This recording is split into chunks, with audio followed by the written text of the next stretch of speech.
Welcome to the 89th episode of the Flip Learning Network podcast. I'm your host, Troy Cockrum, with my co-host, Joan Brown. The Flip Learning Network podcast is brought to you by the EdReach Network, bringing educators a voice, a big voice. Today, we have on the show, we're doing what's new at TechSmith, and we have on the show Brian Bennett.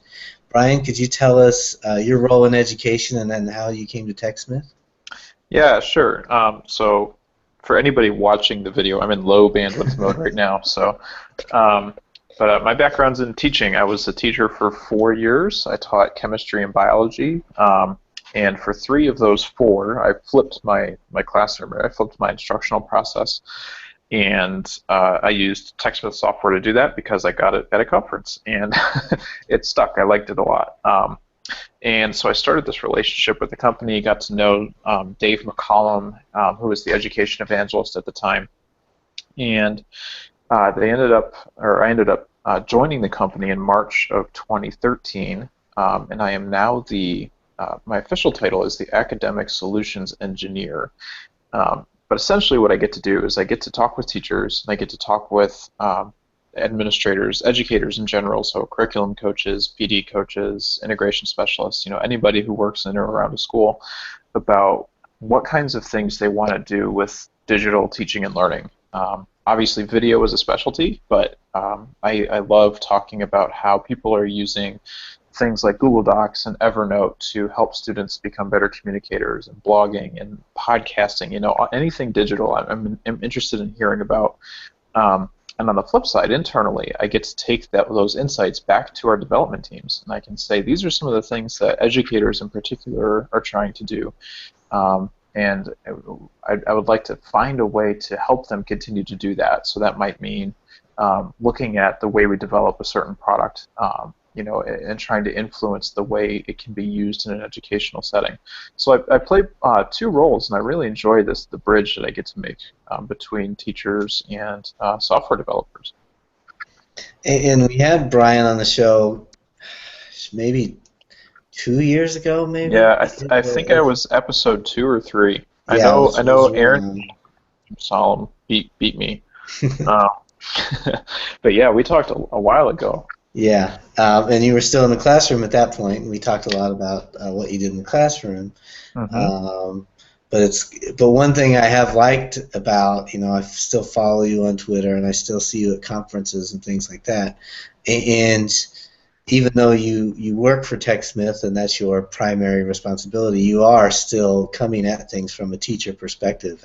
And I see you tweeting about things that aren't related to TechSmith, and I see you talking about things and doing trainings that aren't necessarily related to TechSmith. So that's one thing I like to see, is that you aren't just out there making a sale, you're out there trying to make a better product for the teachers. Yeah, and that's something we talk a lot about internally on the education team. Is we want to be we want to be different than a lot of the other companies in the sense that we can provide and promote thought leadership amongst educators. So I have the unique opportunity as an educator to do that internally, but we're also looking for people outside the company. We're looking for teachers. Our quarterly newsletter comes up 4 times a year. It's completely written by educators. So we're trying to be a middleman a lot of times because we recognize TechSmith is not an education company, and so we don't want to come across as being experts in the field, but we want to help promote and amplify the people who are experts, and that's another thing that I get to help with.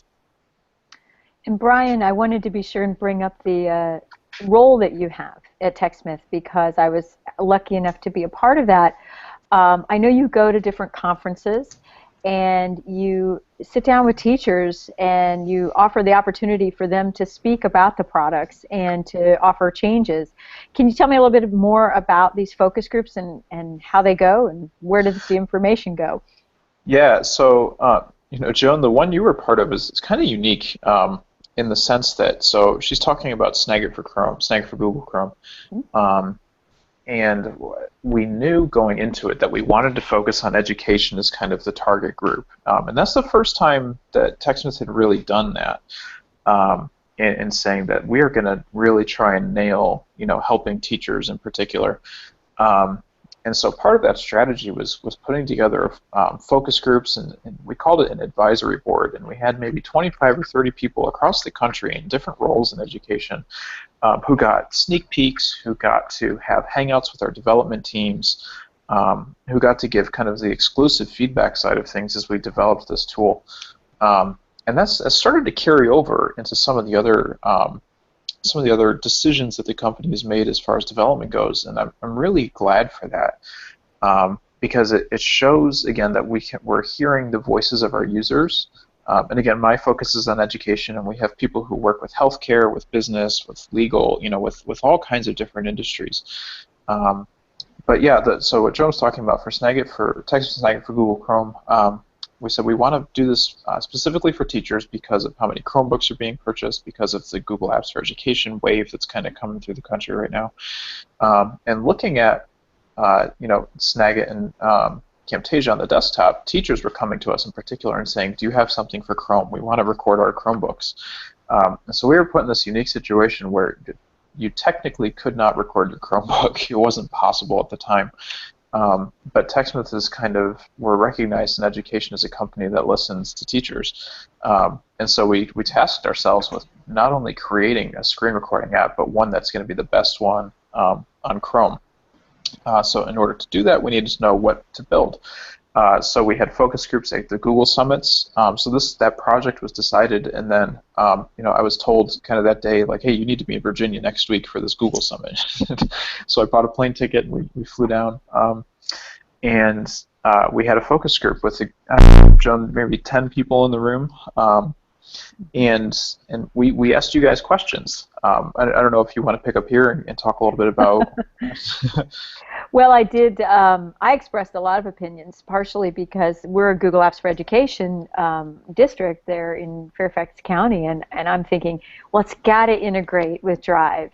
And so that was part of the push that I had and my thought processes. And sure enough, that's part of how it's been integrated, which is wonderful. Now, granted, we don't even have Chromebooks. But just running the Chrome browser has really helped a lot of students in being able to use a Snagit product when they don't even have it at home. So that's another helpful part of this, is that they've got the school to home flow going real well. Yeah.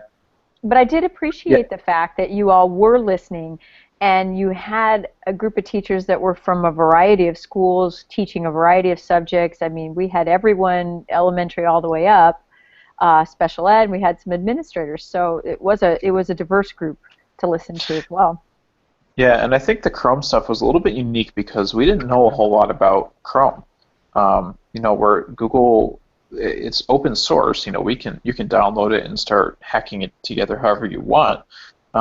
But in the public branches, the one that you just download from Google, there's a lot of limitations in there, and we needed to learn what those limitations were. We needed to learn about how schools were using it in particular. So we knew it integrated with Drive, but we didn't know how schools were integrating with Drive.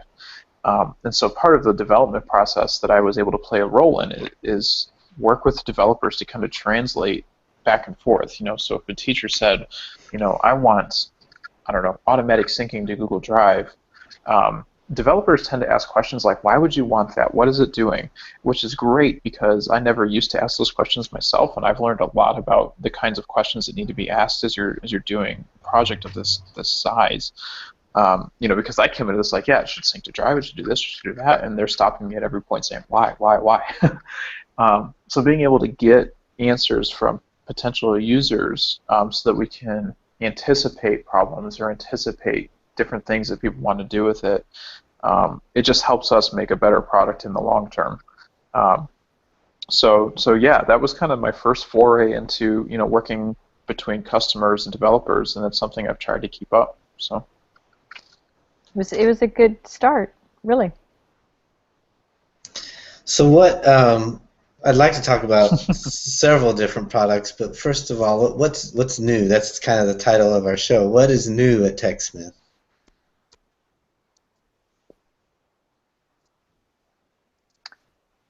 So the big thing right now, there's kind of three things. The first one is that in May we had 2 releases, but one for Snagit and one for Camtasia. So Snagit now gives you the option to trim your videos that you record. So before it was a Snagit video, you would record it. It was a start-stop video. If you wanted to do any editing, you had to dump it into Camtasia or dump it into another editor and get your editing done. Now within Snagit, when you record your video, you've got a little like a little slider, and you can cut out parts of your video, including in the middle. So if you're looking to just start creating simple videos, you don't want a whole video editing thing, you can do that with Snagit now.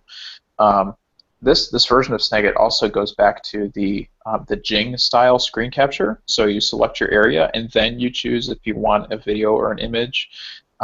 Whereas with the previous version of Snagit, it was you had to choose before you even started your selection. So we're changing the way we process.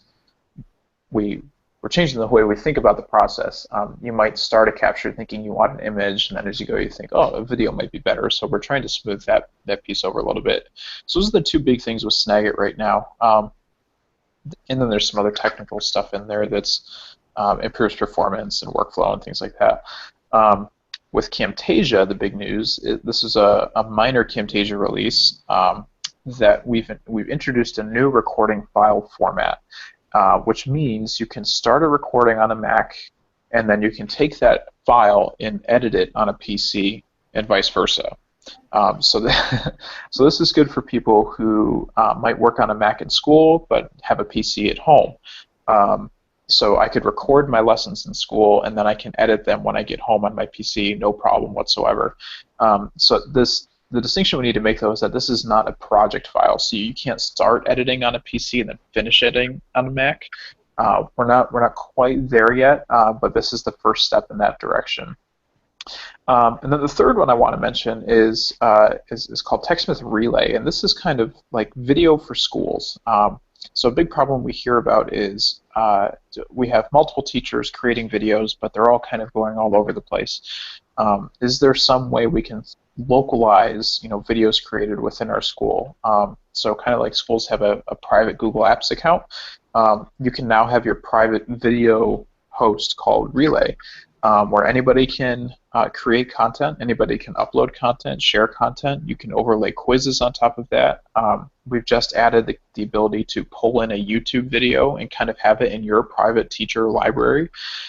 Or in your student's library, so that's kind of the big one. Not meant for single users.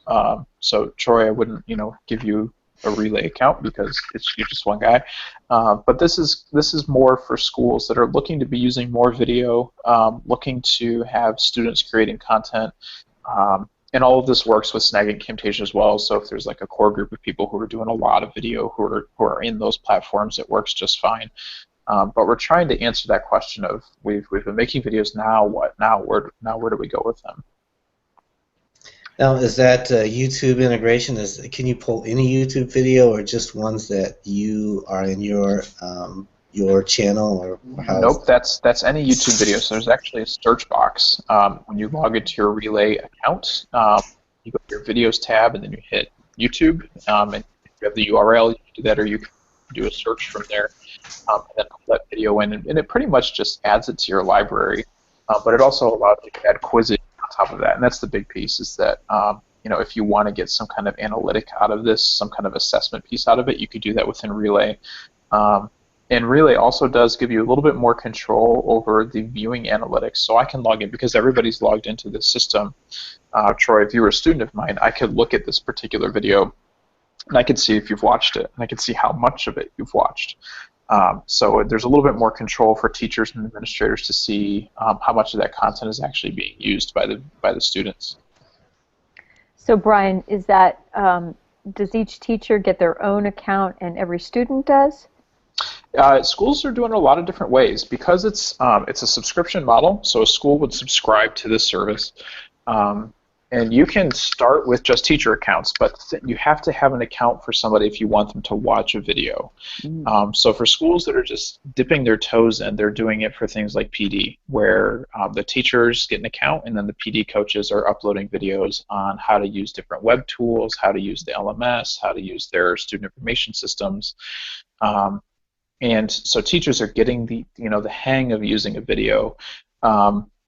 On the other hand, there are schools where they're using Relay across the campus, teachers and students, but students are using it more to upload kind of video assessments. So they're using it to create demonstrations of learning through projects, through skits, animations, whatever, and they're uploading them to Relay because it falls under it's COPA compliant, right? So it's a closed system. I can't just send it out to anybody. So that's another reason why schools are starting to look at it for their students, especially for those younger kids. And it works with Google accounts. So if you are a Google Apps school, your students, they click on the Google button and it logs them in based on that account. So we're trying to make it easy for school to deploy this, to use it, to get people in it and using it right away. That sounds like a solution. I'm looking at the site right now, and there's a button just to learn more. Is that something you're going to send it out based on the needs of prospective interest? I mean, it looks like it's for teachers, for administrators, for tech coordinators. Yeah. Okay. So I will definitely. Yeah. Click So for on this the one, learn because more. it's yeah, because it's for like an entire site, right? We're not just sending a download like you would for Cambridge or Snagit, which is meant for an individual.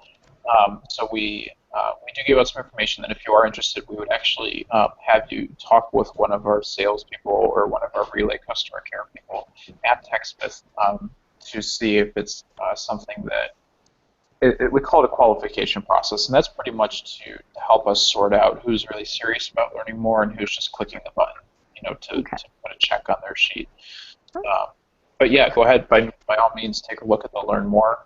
We've got, I believe there's some YouTube videos on the TechSmith channel that talk about Relay a little bit, so you can see more information there too. All right. And what's the status of screencaster.com? Screencast.com, there's not a whole lot changing with that right now. We've got, I don't want to get myself in trouble. We definitely have ideas for upgrades that people are looking for, things along the lines of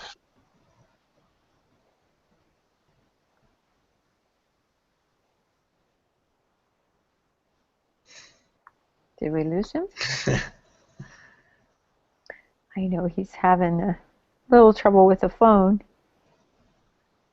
Well, I just filled out the request for more information about Relay, so I went right on the website to do that, so hopefully they will contact. And both Troy and I used... Did you guys lose me? Yeah, there you are. You're back. Or not. I'm sorry. Are you there? Yeah, I'm here. I can hear you.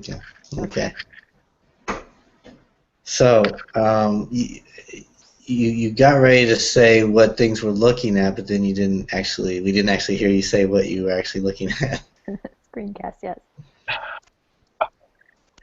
All I was saying was there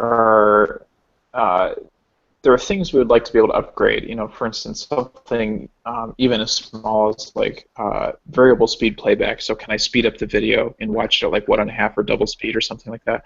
So we've looked at things like that, but I don't have any information on specifics.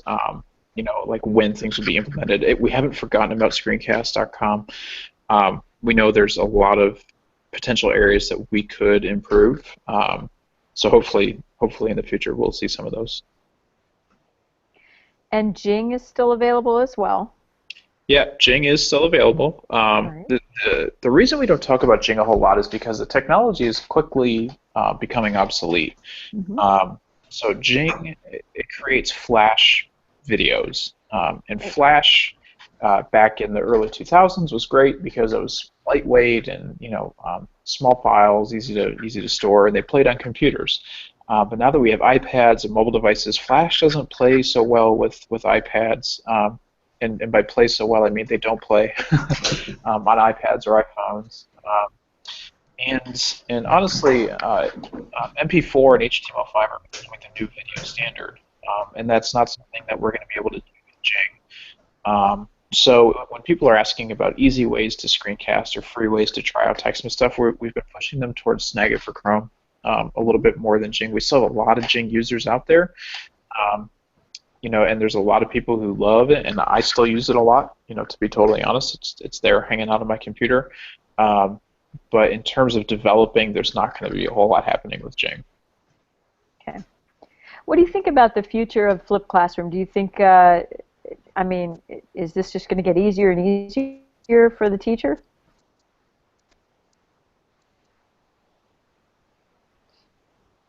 I think we lost him again.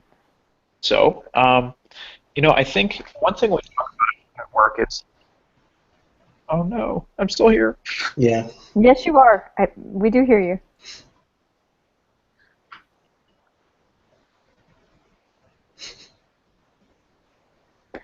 Well,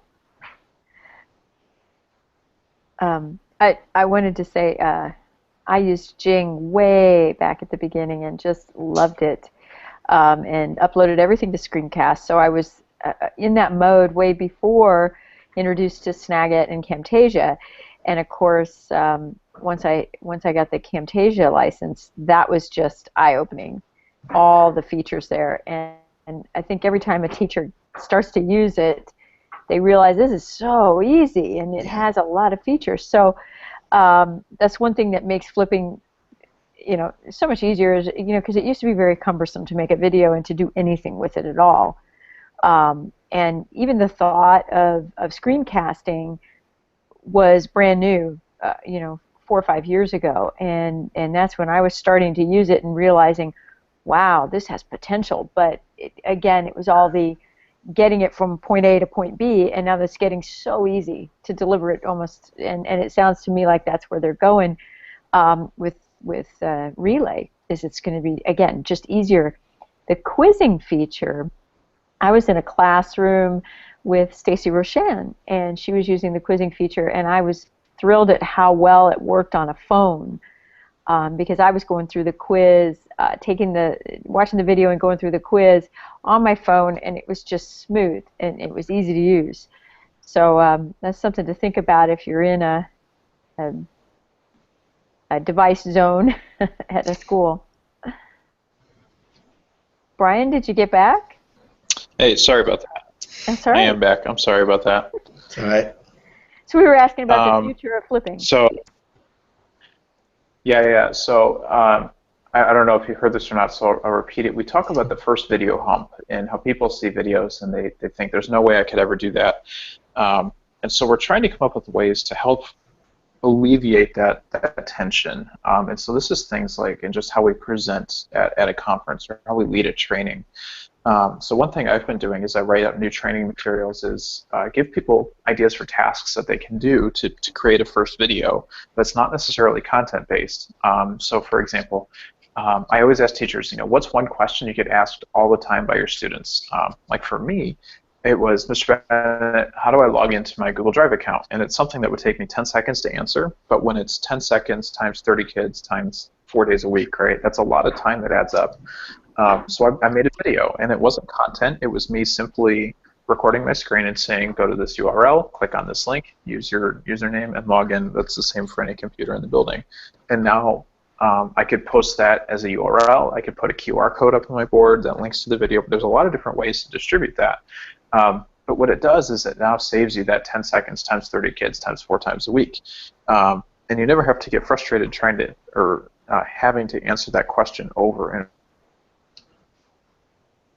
Well, the tech skills are phenomenally well suited for flipping. I mean, that seems to be an entry level for so many teachers that, if they can't think of anything else to flip, if you start talking to them about, well, how to, create a good password, how to log into a Google account, all those, they start to realize, oh, yes, it would be really nice if we had a library of those for the students. And that just becomes the in. And they're willing to try it then. Troy, what have you found as far as TechSmith products go that has been easy?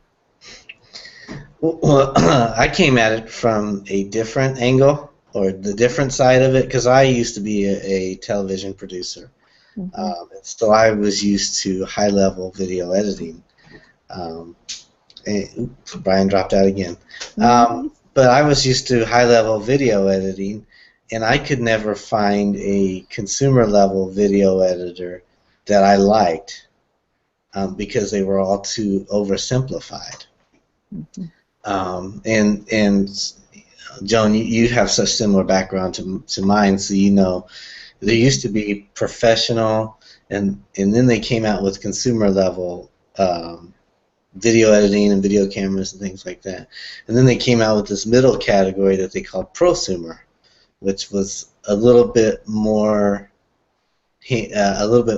robust than a consumer level, but not quite professional level. So they called it prosumer. And I was never happy with all the video editors I could find, and I hate iMovie because it's just all template driven. And when I found Camtasia, that's the best. I consider that a prosumer level video editor because it has professional level tools, but they're at a consumer level use and a consumer level price. And so when I came to Camtasia, it was a godsend to find a video editor that, as a former professional video producer, I could use and be happy with using. So.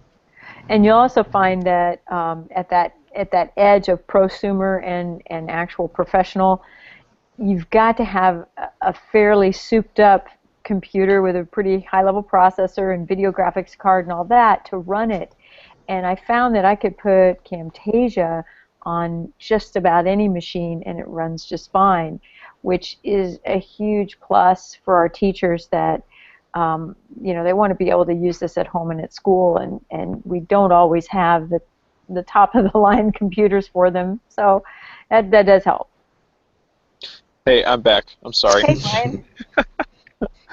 So, quick tangent. So my internet's been down at my house for like a week. So I'm living on mobile data these days. So I apologize for falling off the call. I've got 4G showing on my phone now, so hopefully that won't happen again. So I want to jump back to, so we talked for a second about kind of that first video hump, and then Joan asked, what does this mean for flipped learning? And I guess what I think it means is that I think we're going to start to see teachers enter the digital content space faster and faster and faster. And so if that means they're flipping their classroom, or if that means that they're just creating, like those tech tutorial videos to save time during class, heck, if it means that they're just doing their PD through video, I think people are going to realize and start to accept the fact that video is pretty good at communicating content. And because we can communicate effectively with it, that means that our time together, whatever that situation is, if it's in a classroom, if it's in PD, if it's in a parent meeting for on one level, I think we're going to start to recognize that video can be extremely helpful, and it's not an isolated thing. Is that it can accentuate what we're doing, but at the same time, we need to be aware of that it can also make you look really, really bad. And that we need to be consummate professionals. We need to make sure that we are experts in our field, we're experts in communication, we're experts in leadership.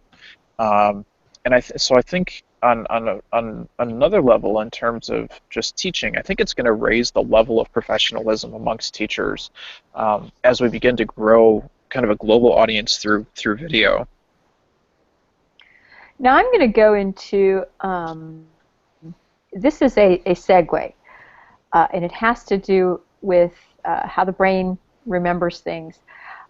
Interestingly enough, I was listening to NPR, and they did a little news item on photographs and memory, and how images tend not to be remembered unless you're given a specific task to do with that photo. And that's the part that I think all flippers need to kind of look at too, is that, yeah, you can make a video, but it's what you're asking the students to do either during the video or with the video that makes all the difference. And so, you know, you have the quizzing feature. Are there any other things maybe brewing, or what would you suggest? You know, one thing, I was on the Mac side of things, and in Camtasia, on the Mac, we don't have the quizzing piece implemented yet. And so one thing that I tried to do is use hotspots to kind of accomplish the same goal. For those who don't know, a hotspot pretty much gives you a clickable thing within the video, and you can have it do all kinds of stuff. So a video of mine would say something like, you know, what do you think is going to happen next? And then the video will pause automatically. The hotspot will actually do that for you. And so the students don't have to, you know, actually physically reach out and pause the video to answer that question. And so I saw a higher return on those questions being answered when I used a hotspot to pause the video for them. Following that, they were able to click and continue the video. So they were, I was asking them to engage with the video and actually forcing them to engage through using something like a hotspot. And a quiz can do the same thing.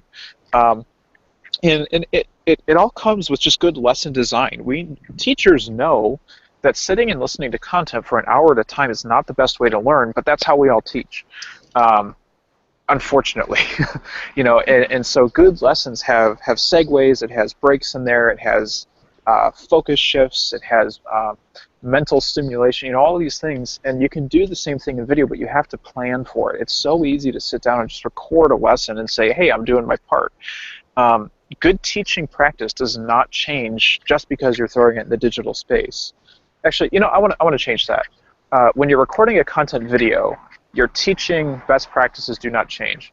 What has to change, though, like Joan, you just said, is the application side of things. Your classroom time absolutely has to change. So don't assign a video and then have your kids come into class and reteach everything, because then your video is not serving any purpose. You're wasting your time. You're doing double the work for no returns. So keep good teaching practice in mind when you're making a video. Do things to break it up, keep them short, keep them simple. And then in the classroom, make sure they're applying it, make sure they're digesting it, and really analyzing what you're asking them to do through the video. And I'm glad you point that out, because I'm sure you've gotten, I know when I present a lot, especially when I'm doing a beginner level presentation for beginners, they always want to see my videos. Mm-hmm. And I'm apprehensive to show them, not because I don't like the videos, but the video in isolation is not what happens in my classroom.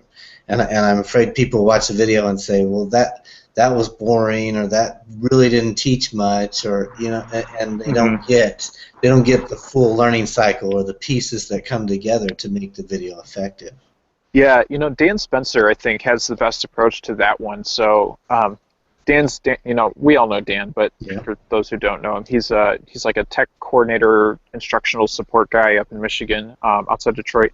But when he leads a flipped learning session, especially for people new to the idea, he does the origami frog. So you come in, and I'm going to spoil this, so Dan, if you're listening, don't be mad at me.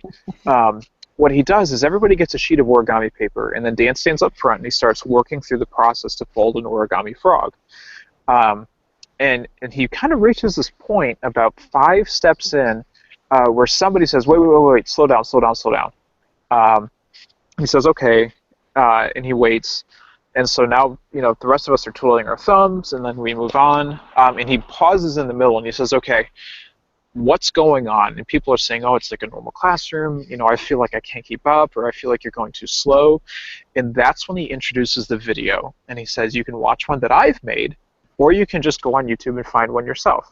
And that's when the light bulb goes off for people, is because they realize the video is letting them move at a pace that's appropriate, but they're still interacting in the classroom time. And so he models it really, really well. Because, Troy, you're right. I agree with you. I tend not to show my videos in sessions because mine have been edited a lot, and that's really scary to a lot of people. You know, because editing is fast for me now because I've been doing it for so long. And I don't have any of my crappy old videos anymore. You know, so being really selective about how I show how I show content videos is tough for sessions, because you're right, you're missing the rest of the context. Yep. I think we've got a lot of ahead of us, a lot of years of working with this and learning from it. Is there any data out there yet, or are they doing any kind of research to discover, how much the learning is improving or changing because of video? Yeah, well, that's a really good question. So earlier this month, Flipped Learning Network published an infographic with Sophia that was based on a survey, and I don't remember the group size or what the selection size was, but it was pretty large. And it was looking at year over year. So we published one in 2013. This was the 2014 edition, and there were still gains. As far as hard research data, I think there's some being done. I want to say Kansas State U is doing some. There's been a couple literature reviews that were put up by the Flipped Learning Network, and you can find those all on the FLN website. It's flippedlearning.org under resources, or under research. There was one interesting study from University of Michigan and Michigan State that looked at would students use the videos if there were no external factors. So one method a lot of people use is just having the video be homework, and you assess their notes or something like that.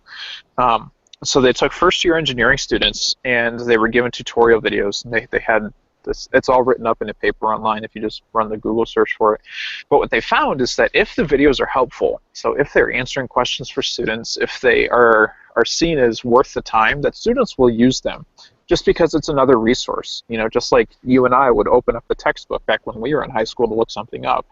It's that same idea. Video is no different, and in fact, it's a little, it's more of an attractive solution for students because they can actually listen to it.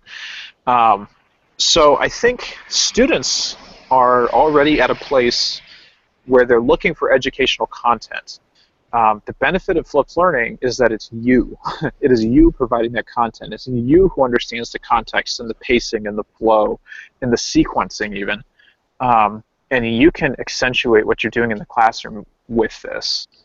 So there is some research out there, but yeah, you're right, it's growing because this is still it's under 10 years old, right? Mm-hmm. We're in the 7th annual Flipped Learning Conference coming up next month. So we're still really, really young compared to a lot of things, and we know that there's a lot of research that needs to be done, and it's starting to pick up a little bit more. I'm hoping to see the same thing, though. I'm hoping to see some longitudinal studies, some consistent, solid data collection and analysis. And I should mention that Brian is on the board of the Flipped Learning Network, and you were on the board before you went to TechSmith. That's correct? Correct. Yeah. So I joined the board late 2012. So it's been about 18 months now. Mm-hmm. Yep. So one question I have, and you may not be able to say much because I didn't pre-approve this question with you. I forgot to ask you before. That's okay. What's your opinion on WeVideo, and is TechSmith planning on any kind? I know WeVideo is slightly different because it's not screencasting oriented, mm-hmm. But what is your opinion on WeVideo? To be totally honest, I've never used it myself, so this is all just from. I understand that it gives kind of that web-based editing thing. It's trying to be a cloud video editing solution. And from my perspective, and again, this is not necessarily representative of TechSmith, that's not something that we've talked about trying to do in a real comprehensive way.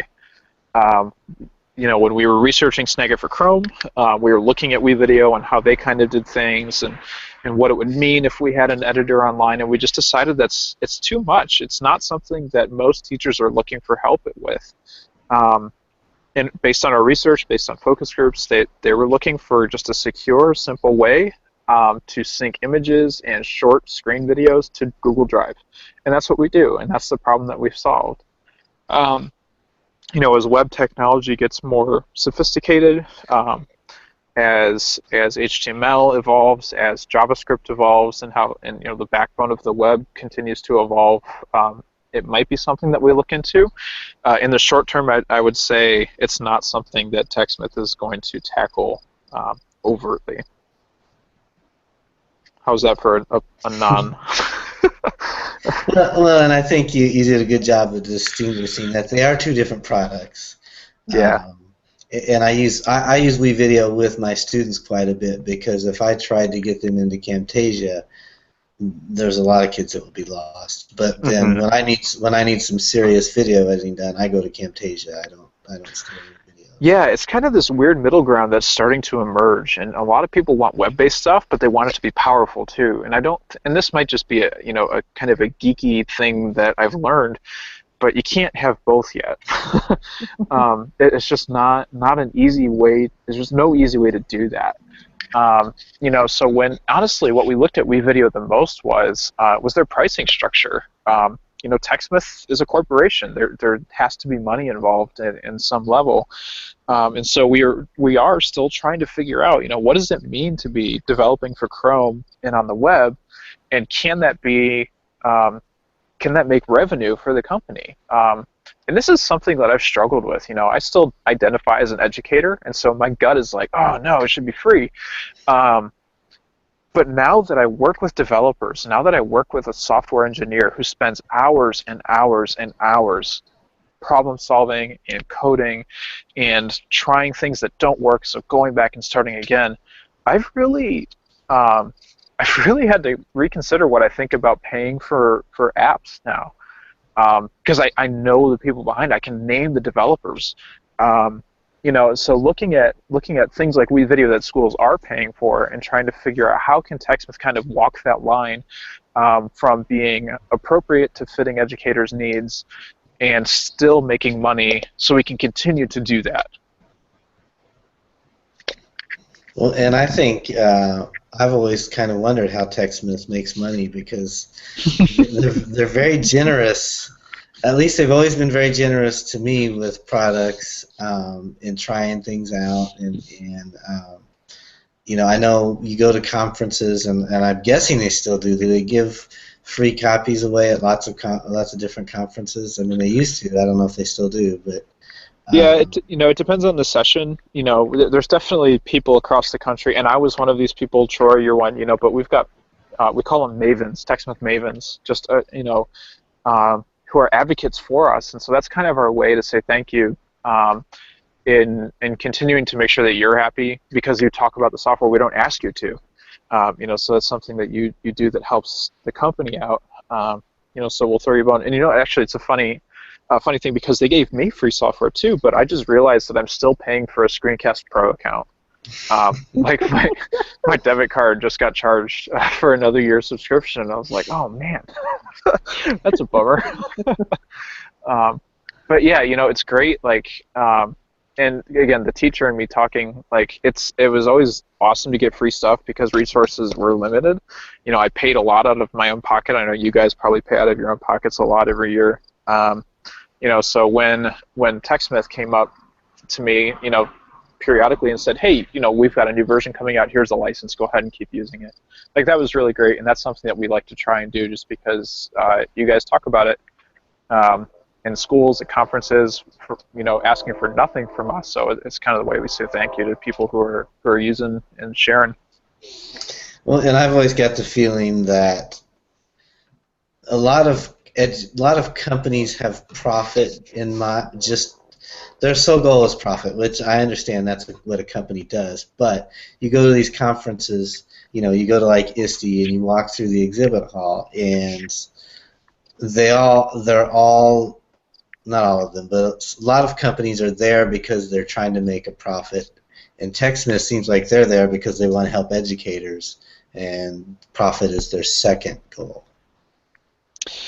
Yeah, I can't, I don't know if I would say that at the office, but that's part of the reason why I decided to leave the classroom when I did for this stint. I miss teaching a lot, but a big part of why I ended up leaving was because it was TechSmith.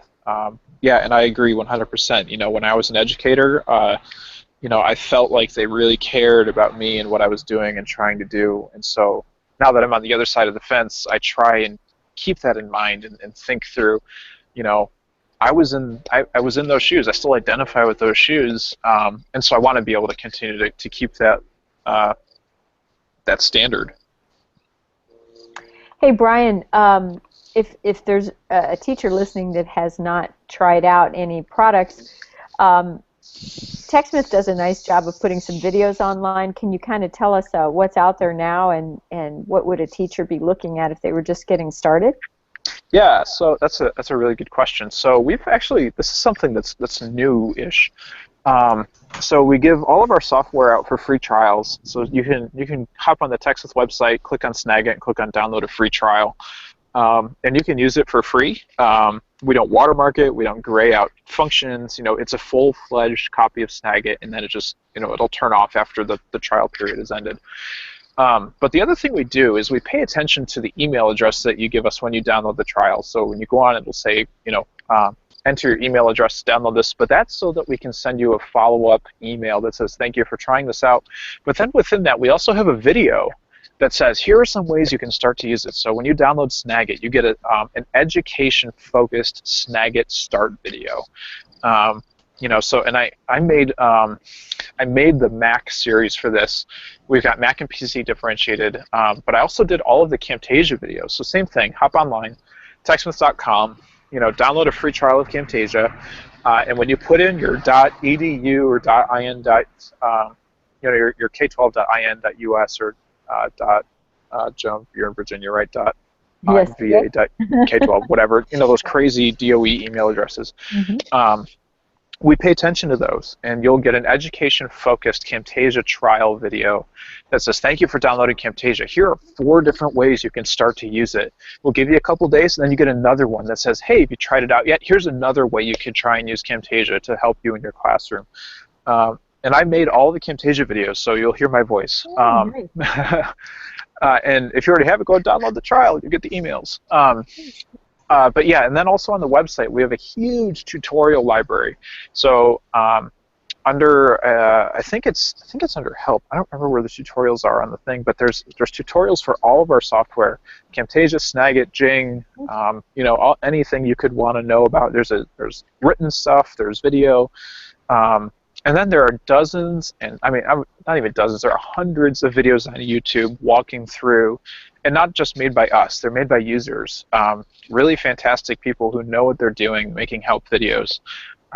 We've got the feedback forum that's community-based help. So you can hop on, post a question, and you'll hear back from people across the country who are using it in all kinds of different contexts.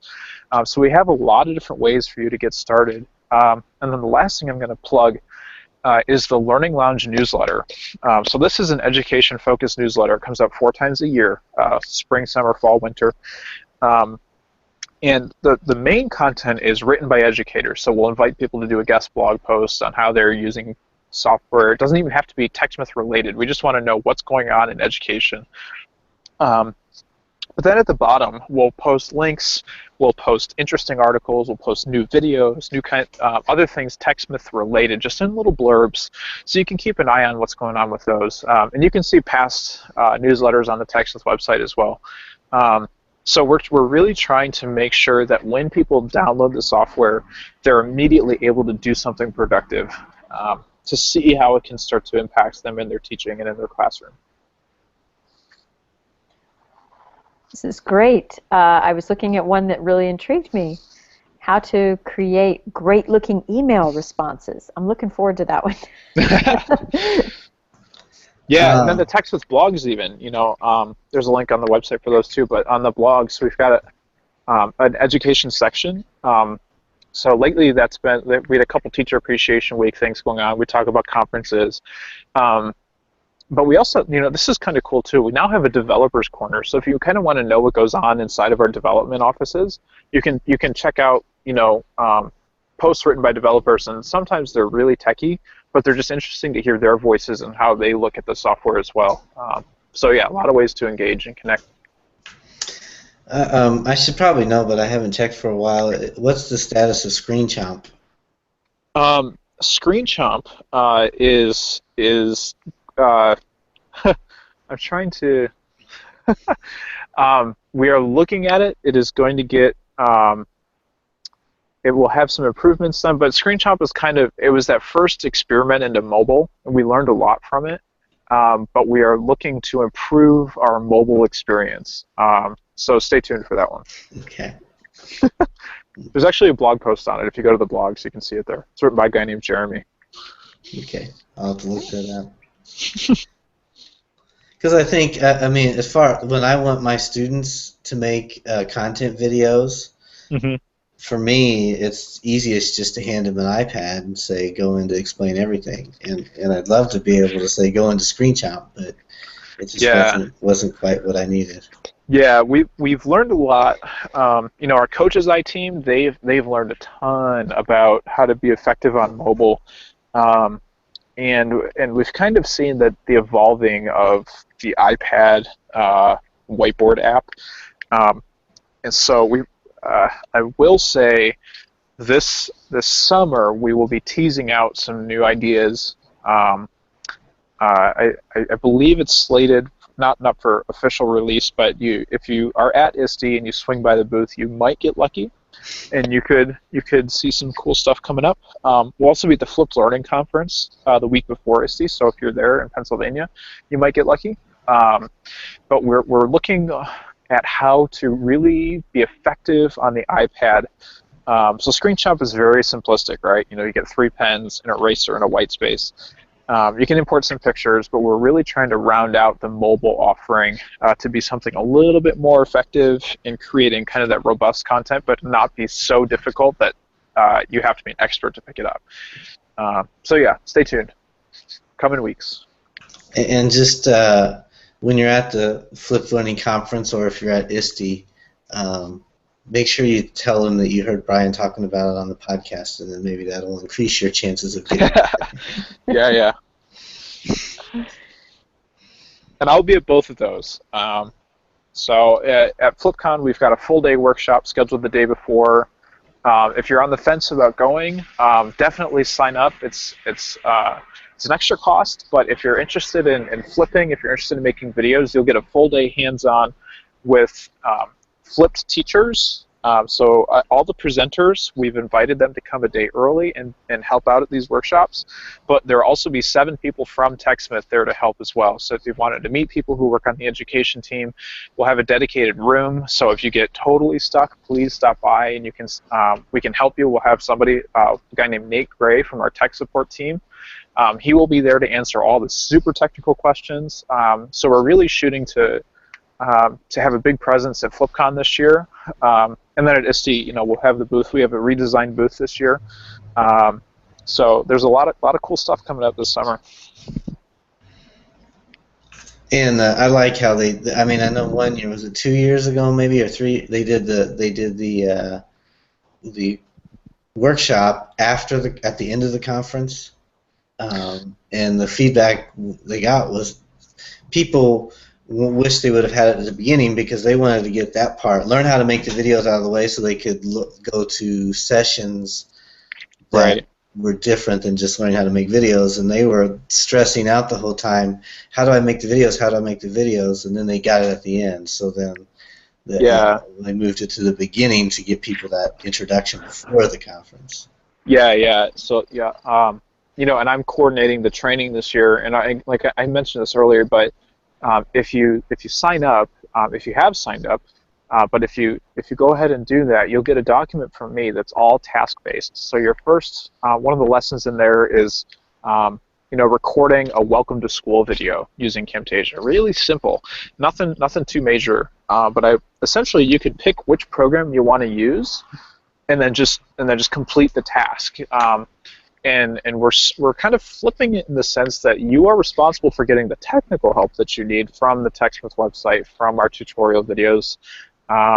In the next week or so, I'm going to open up kind of a forum-based thing for the FlipCon people only, so you can start to talk with other people that you'll be meeting on campus on June 23rd.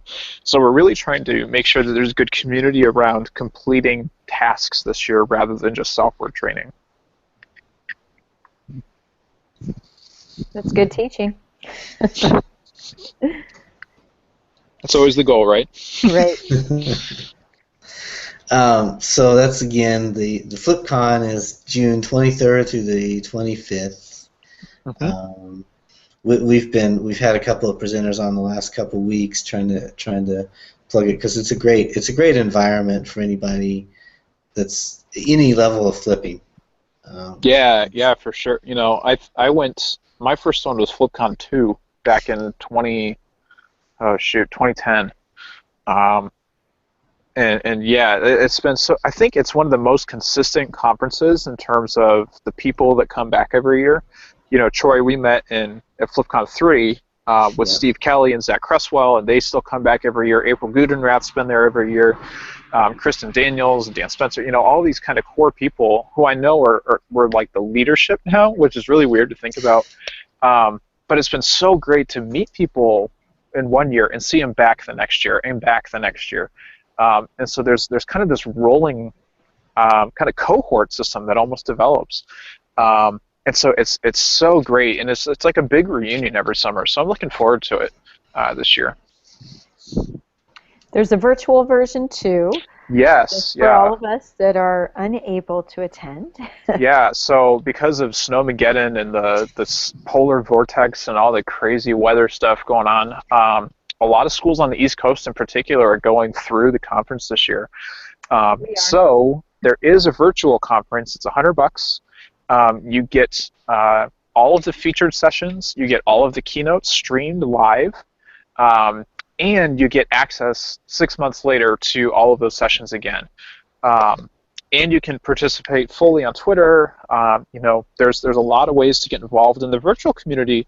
They create kind of their own, you know, cohort as well. And a lot of times what we see is the virtual people, they're virtual one year, then they come to the conference the following year. And so that's really cool too, to put, you know, faces and voices to the Twitter accounts that you see flying by because they're sitting on their computers. But yeah, the virtual sessions are $100, and you can buddy up with people. You know, if you register with a group of people, it's cheaper for everybody. So we do have group discounts available, and those are all outlined on the website too. But the virtual one should be great this year. I'm really excited about it. Well, and I'm presenting with Kate Baker, who last year was virtual attendee, and she was the highest tweeter, or the tweeted the most during the conference about the conference, and you know, so she's excited. She's one of those that was really active online last year and said, "I got to get there this year." So yeah, you know, one thing we're doing this year is there's a virtual exclusive session, and I believe it's I'm blanking on her name. She works with Julie. She works with Missouri up at Harvard. Yeah. Gosh, I've had her on the podcast. Julie, it's SCH. What is it? I'm totally blanking. Anyways. Shell. Thank you, Julie Shell. She is doing a virtual exclusive session on the first day of the conference. So she'll be in a room. She'll be broadcast to all the virtual attendees while the rest of us on campus are doing something else. I don't remember what's concurrent with that. But it's to kind of add value to that virtual session, because we know not being on site is different. You know, we do our best to make sure it's as parallel as can be. But that's an added perk. So Julie, her background is in research. So she's got a ton of experience working with education research at Harvard, flipped learning, peer-to-peer teaching, all that kind of stuff. So that's something, if you can't make it to Pittsburgh, you know, that might be something that tips you over that virtual edge. And ISTE is also a good conference as well. I'm going to be attending this year for the first time on a press pass. Oh, cool. Are you going with EdReach? Yes, I am. Nice. And you thought getting that you got a lot of solicitor emails when you go as an attendee. You get even more if you go on a press pass, because everybody wants me to come to their booth or come to their hotel presentation, or so I'm having to sort through what's worth my time to cover and what I should, you know, so. Yeah, ISTE is definitely a big beast. You know, so at ISTE in the TechSmith booth, we bring educators to do little mini presentations, like 20-minute quick lectures in our booth. And so this year, I'll be doing one with Kristen Daniels on professional development, flipping the PD cycle. Shane Lavellette is one of our solutions managers, so he's kind of over the big picture stuff. He'll be talking about new stuff going on at TechSmith. We have Kat Flippin, who is a Google certified teacher. from California, I want to say. She'll be in our booth. Todd Nesloni will be there this year. So from Texas, NSBH wanting to watch. And I know I'm forgetting people, but we try and line up teachers who are at the front of the pack. So if you are at ISTE and there's not a concurrent session you want to go see, come by the TechSmith booth, grab a schedule, and figure out when you want to sit down and listen to one of those people share what they're doing. Well, thank you, Brian, for coming on. I think what you've had is very valuable to our listeners. How can they find you? Where do you blog at, or do you still blog? And where are you on Twitter, things like that? Yeah. So on Twitter, my name is @Bennett Science. That's BENNETT Science. And what's funny about that is when I made my account, someone was like, "What if you're not teaching science someday?" And I said, "Oh, that'll never happen." And now here I am 4 years later. I still think about science a lot. So yeah, Bennett Science on Twitter. My website is really easy. It's brianbennett.org. If you add /blog to that, so brianbennett.org/blog, that is my blog. And from there you can find pretty much anything. So if you just go to brianbennett.org with no directory on the end of that, you can find me on my blog, you can find my class website, you can find my Instagram account, all sorts of stuff. It all sounds like it's going to be fun to go to these conferences with you, but also, we'll follow you online. Yeah, and I don't tweet as much as I used to, but I'm still on there, and my writing has changed a little bit, but I've got a whole ton of stuff on there about flipped learning, flipped classroom. And on those sites, I also give ways to contact me directly. So if you don't want to send me a tweet, on my website, brianbennett.org, there's a contact form at the bottom, and I'd be happy to start an email conversation with you as well. Well, thanks again for your time, and thanks to TechSmith. I know they've always been good to me when I've encountered them and needed anything from them. So that's why, I'm a teacher first, and I don't promote products that I won't use or don't use, and I do use a lot of the TechSmith products, and have no problem telling other people to use them as well. So. Well, I appreciate that on behalf of TechSmith, and because I'm in the same boat, I was a big believer as a teacher, and now that I'm on the other side, I want to make sure that I'm doing the same thing for teachers who are finding us. So, yeah, thanks for giving me a chance to hop on and chat about some stuff. And maybe, what's the status of your podcast on the EdReach network? The Chalkstar Rockstar podcast had a good run, but unfortunately it was taking up a little bit too much of my time. So I'm in the process of finding a place. We got 20 episodes done. I'm in the process of trying to find a place to put those online so that they can be hosted somewhere. So maybe someday I'll get back to it. We learned a lot from it. We might try and roll it into the newsletters like that for a year. So it was good, but unfortunately it is no longer actively published. Okay. But they can listen to the past versions. Yeah, honestly, I think EdReach has actually removed the old posts because I got broken link emails. So I'm looking for bookmark the TechSmith website. Okay. Once I get the archive somewhere online, people can find it. I'll get a blog up on the educator section on the blog, and you can watch for it there. Well, and I certainly know how long it takes to put together these podcasts, and I'm closing in on my 100th episode. I can't believe that we're still doing it.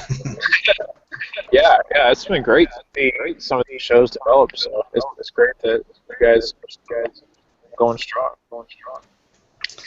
Well, thanks to Troy. Well, I know I'll see you. If I don't talk to you before then, I know I'll see you at FlipCon. So. Yep, 3 weeks. Crazy. Wow, that fast. Yeah. Well, thank you. All right. Well, we will be in school. Just a reminder. Well, and to the listeners, from the listeners, thank you as well.